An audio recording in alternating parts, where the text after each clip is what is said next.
देश भर में सर्वपल्ली डॉक्टर राधाकृष्णन का जन्मदिवस 5 सितंबर को शिक्षक दिवस के रूप में मनाया जाता है।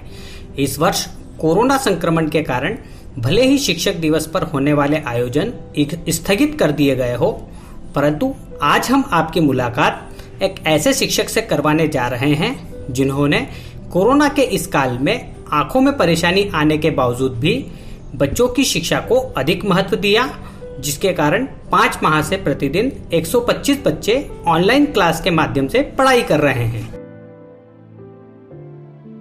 शासकीय उत्कृष्ट माध्यमिक विद्यालय माधवनगर में शिक्षक के पद पर पदस्थ शशांक शुक्ला एक ऐसे ही शिक्षक हैं जिनका मानना है कि विपरीत परिस्थितियों में भी शिक्षा को उसके हकदारों तक पहुंचाना ही सच्ची शिक्षा है। और इसी मूल मंत्र के साथ श्री शुक्ला लॉकडाउन के दौरान 12 अप्रैल से ही कक्षा 9वीं के विद्यार्थियों को साइंस और 11वीं व 12वीं के विद्यार्थियों को ऑनलाइन क्लास के माध्यम से हिस्ट्री पढ़ा रहे हैं। श्री शुक्ला बताते हैं कि ऑनलाइन बच्चों को पढ़ाना कोई सरल काम नहीं है, क्योंकि इसके लिए उन्हें सबसे पहले अभिभावकों को इसके बारे में समझाना पड़ा और फिर ऑनलाइन क्लास के माध्यम से ही बच्चों की हर जिज्ञासा को समाप्त करना पड़ा। वर्तमान समय में भी श्री शुक्ला प्रतिदिन 5 से 6 घंटे की ऑनलाइन क्लास लेते हैं, जिसके बाद बच्चों की समस्याओं को फोन के माध्यम से भी सुलझाया जाता है।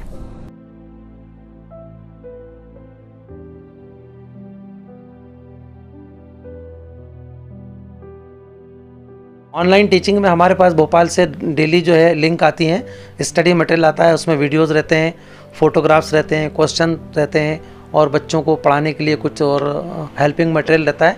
ये हम बच्चों को प्रतिदिन शेयर करते हैं और बच्चे इसके ऊपर पढ़ाई करते हैं, रिस्पॉन्स करते हैं और बच्चों की जो प्रॉब्लम आती है वो बच्चे हमसे क्वेश्चन पूछते हैं, हम उनको बच्चों को एक्सप्लेन करते हैं, समझाते हैं। और भी दिन भर बच्चों के फ़ोन आते रहते हैं ताकि बच्चे जो है हमसे किसी प्रकार की कोई उनके एक्सप्लेनेशन की आवश्यकता हो तो वो हम बच्चों को देते रहते हैं। और बाकी होमवर्क कापी चेक करने का भी एक इसमें सिस्टम है कि जो बच्चा होमवर्क करता है वो हम पर्सनल नंबर पे अपने होमवर्क मंगा लेते हैं और उस कॉपी को चेक करके हम उसके नंबर या ग्रेड दे के बच्चों को वापस पर्सनल नंबर पे हम उनको बता देते हैं। कभी कभी क्या होता है, होमवर्क कापी चेक करने के लिए हम क्या करते हैं, महीने में 1 बार या 2 बार हम वीडियो कॉल लगा लेते हैं और बच्चे से जो है कॉपी चेक कर लेते हैं कि बच्चे ने किस तरह से जो है वीडियो कॉल में जो है बताया कि कॉपी कैसे उसने कंप्लीट की है। तो होमवर्क चेक करने के लिए हम ये भी एक प्रक्रिया अपनाते हैं। कुछ बार हमने टेस्ट के लिए प्रोसेस अपनाई थी, बच्चे को हमने टेस्ट के क्वेश्चन दे दिए और बच्चों को हमने हमारा ईमेल आईडी दे दिया, बच्चों ने टेस्ट के क्वेश्चन के आंसर लिख के हमारे ईमेल आईडी पर भेज दिए। ये भी हमने टेक्निक अपनाई। बीच में कुछ दिन हमने गूगल मीट के द्वारा क्लास भी आयोजित की, जिससे बच्चों को जो है रूबरू जो हम समझा सकें। तो कुछ प्रयोग हमने करे हैं, लेकिन फिर भी तकनीकी रूप से जो कक्षा में जो टीचिंग होता है उसकी प्रतिपूर्ति तो जो है ऑनलाइन टीचिंग से किसी परिस्थिति में नहीं हो पा रही है। सबसे बड़ी समस्या बच्चों को रहती है कि पहली बात तो मोबाइल उपलब्ध नहीं रहता बच्चों को, गार्जियन के पास मोबाइल रहता है, गार्जियन मोबाइल बच्चों को 9th क्लास के बच्चों को उपलब्ध कराएं, थोड़ा सा उनको भी झिझक रहती है। और अगर किसी तरह से मोबाइल उपलब्ध हो भी जाता है तो माता पिता ड्यूटी पर जाते हैं, बाहर जाते हैं, तो दिन भर बच्चों को मोबाइल उपलब्ध हो नहीं पाता। हमको भी माता पिता को जो है थोड़ा सा समझाना पड़ता है कैसे भी बच्चों को 1 घंटे के लिए मोबाइल उपलब्ध कराएँ।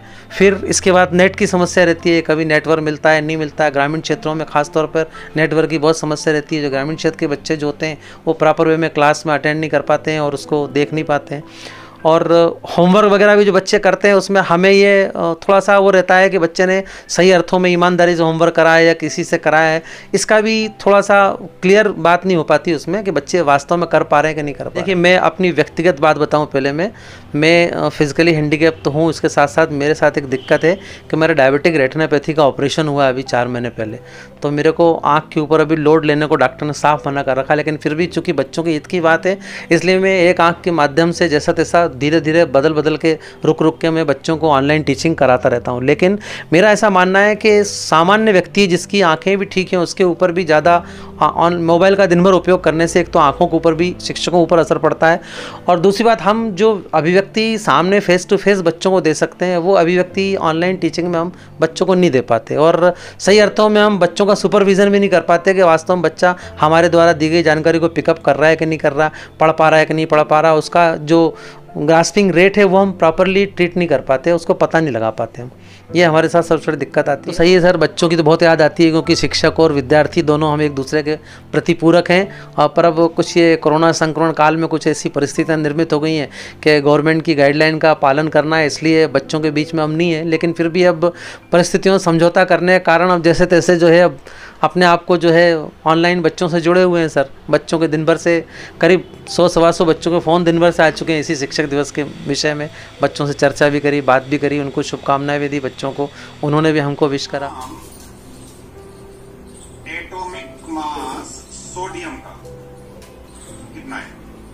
आप देखो इधर, ये आप देखो atomic mass of a substance expressed in. हाँ, क्या क्वेश्चन सारे लिख लिए बेटा? सारे क्वेश्चन। अच्छा, साइंस के अच्छा, और आईटी के? अब लिखूंगा। नहीं तो अपने मन से लिख रहे हो या कहीं से किताब में से या उसमें स्टडी मटेरियल में से लिख रहे हो? कैसे लिख रहे हो बेटा? मन से लिख रहे हो? सब याद करें बेटा? सारे क्वेश्चन याद करें? आईटी के दोनों वीडियो देखे थे बेटा? देखे थे अच्छे से? कोई प्रॉब्लम तो नहीं इसमें? नहीं। ठीक है, तो दोनों टेस्ट कंप्लीट कर लो। हेडलाइंस टुडे के लिए नीलेश नागर के साथ गगन सिंह की स्पेशल रिपोर्ट।